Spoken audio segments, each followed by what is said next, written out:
last night, but also thank you. Willie, yesterday I saw for the first time what a massive disconnect there was between social media and the real world, because we were flooded with phone calls from people all day, literally around the world. Very positive, very supportive, going, understand what you do, et cetera, et cetera, et cetera.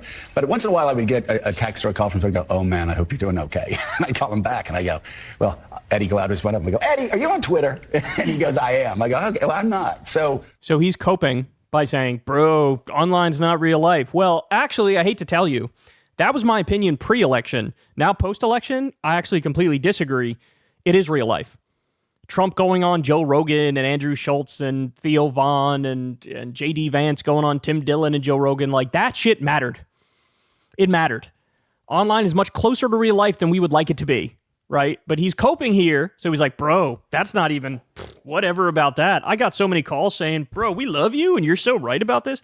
No, Joe Scarborough, the only people who would call you and tell you how brave and nice this was are people who are already pro-Trump. Republicans, not your audience. Not your audience. Your audience is leaving you at 1,000 miles an hour. So you got some elite assholes on Wall Street who call you and pat you on the back. And by the way, I think he's overstating it too. I think maybe he got 1 or 2 phone calls. Maybe. But he's acting like, bro, everybody was like, this is the best thing you've ever done, bro. That's what people are saying, bro. This is a very Trumpian move, isn't it? This is very Trumpian.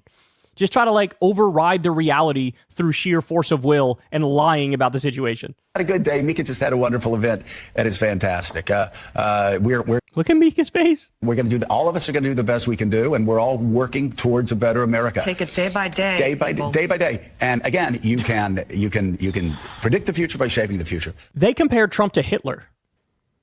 There's a clip that's going viral where Morning Joe said previously, there is no middle ground with a guy like Trump.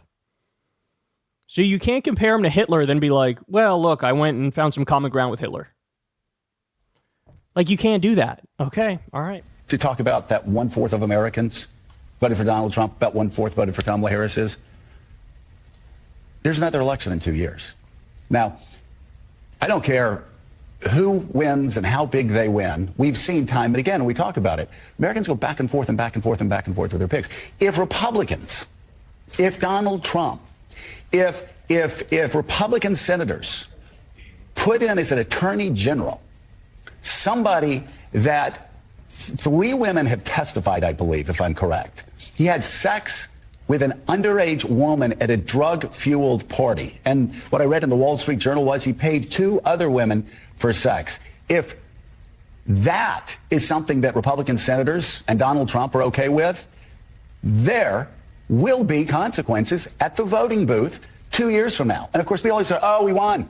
Oh, we won. You know, oh, we can do whatever we want. Really? Because that's what I heard a lot of Democrats saying after Barack Obama won. And 2 years later, the Tea Party came roaring into town. So I will say it again. This and other of these picks, Republicans would be smart to advise and consent. And Donald Trump would be smart to back off of them in 2 or 3 of these cases, because there are elections 2 years from now and things just won't go well. They're so cooked.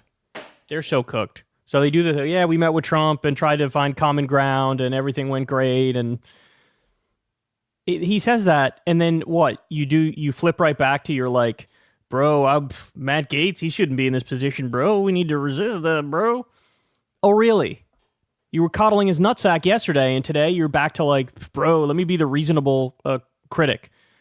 Nobody's buying what you're selling anymore, dude. Nobody's buying like a tepid, milquetoast, disagree around the edges kind of approach for a guy like Trump. Trump is incredibly polarizing. Everybody knows that. This is a guy who said immigrants are eating cats and dogs and pets. That's not something where, there's going to be people in the middle ground like, I disagree on that, but maybe we can work together on something else. No, that's not going to happen. I mean, again, he ran an openly fascist campaign, something Morning Joe people admitted, but now they're bending the knee of the fascist and saying, well, we need a new approach. All right. Look, I'll say this. If MSNBC wants to get significantly better ratings, we know how to make that happen. The problem is MSNBC, I mean, look, it's a massive corporation, right? And they're not going to want anybody who advocates for higher taxes on corporations and the wealthy and actually represents a left-wing ideology. But I can guarantee higher ratings. I know a number of people who can fill these slots. They can get way, way higher ratings. They're more entertaining. People won't want to take their eyes off of them. They'll fight Trump. They'll actually stand for something substantively. Without a doubt, we can make these ratings double, triple on a variety of the different shows there that are all colossally struggling. We can do that. Know how to do that. It's actually not that difficult. It's not that difficult. Those of us that are in this media space had to build it up from scratch. There was no, hey, we'll get help in this way or that way, or we know somebody who knows somebody. No, it's all put it out there and hope it takes off, right? So we know how to build something from scratch. But of course, as I said, they don't want a real left-wing network, do they? They don't want that. And also, the advertisers wouldn't allow it. They wouldn't like it. But again, I can't promise advertisers will want to throw money at you, but I can promise to double or triple the ratings. But my guess is they're not going to take anybody like me up on that offer. They'd rather stay on the Titanic after it hit the iceberg, and that's what we're watching right now. Hey, y'all, do me a favor and like and subscribe. It helps out big time in the algorithm. Click the bell as well for notifications when videos drop, and watch that video on screen right now. You know you want to.